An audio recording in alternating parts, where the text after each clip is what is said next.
Chris Gutierrez is standing by right now with Governor Bobby Jindal. Chris? Yeah.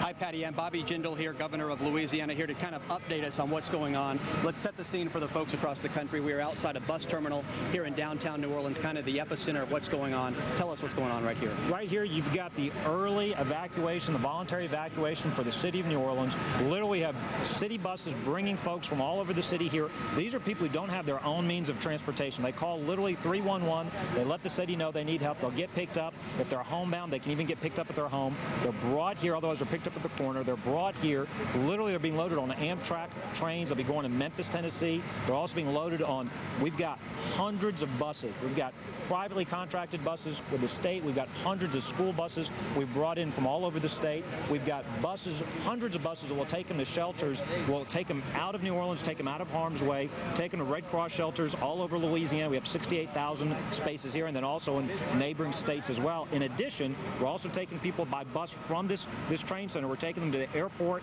Literally, we can take 700 people per hour out of the city by air. We've got 20,000 evacuation slots lined up for people that will fly out of harm's way. And then finally, we've got medical teams here as well, assessing the situation, doing triage.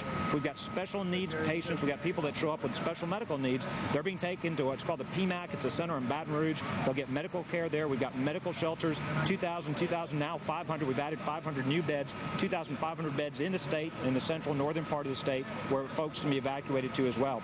The point of today, we're trying to evacuate as many people as possible before we go to contraflow tomorrow. We've got 19 parishes at least that have declared emergency declarations. Many of them are in voluntary evacuation starting yesterday and today. They'll go to mandatory evacuations, many of them this afternoon, many of them at noon or at 4 Central Time. Tomorrow, at the latest, tomorrow morning, 6 a.m., we'll start contraflow. What that means is, for the first time in Louisiana's history, we'd literally be evacuating our coastal parishes. In 2005, by contrast, the state evacuated southeast Louisiana for Katrina, about 1 million people, evacuated southwest Louisiana for Rita. By doing both simultaneously, that's twice what we did in 2005. It's unprecedented.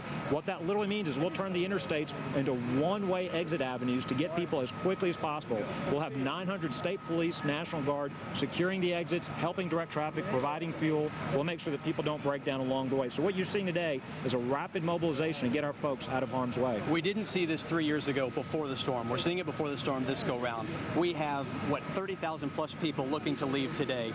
What do you say to folks? It's hot here in New Orleans. It is humid today. What do you say to folks whose patience may be running thin? They realize they're here for a reason. They want to get out of Dodge. What do you say to those folks? You talked to them today. Absolutely. A couple of things. Look, one, I'd much rather people be a little inconvenienced today, but safe next week. I'd love for this to be a false alarm. I hope next week we think this was a great practice run. People's lives are at stake, though. I'd rather they be a little inconvenienced, end up in a shelter hours away from home, than try to shelter in place. We saw in 2005 it makes no sense for people to stay here. There will be no shelter of last resort, no sheltering in place. We want to evacuate people. Second thing I'd say, we've got 1,750 National Guardsmen in the city of New Orleans, fully mobilized, the state's guard. By doing that, we want to give people confidence. Don't worry about looting or vandalism. Don't worry about your property. Take care of your lives. This is that important. We're praying for you, Governor. Thank you for your leadership. Thanks for everything that you guys are doing behind the scenes that a lot of us don't realize. Thank you. Patty Ann, Kelly, back to you guys in New York. All right. Thank you so much. Yeah, thank you, Chris. And, you know, obviously the concern here is people's lives. But as you listen to him, you can't help but think about the costs that they're incurring just getting back on their feet. It's going to be massive, but as the governor stated, they're hoping that this is just a good practice run. We're going to continue to follow the developments. Right now, the Big Easy is underway with a major rapid mobilization.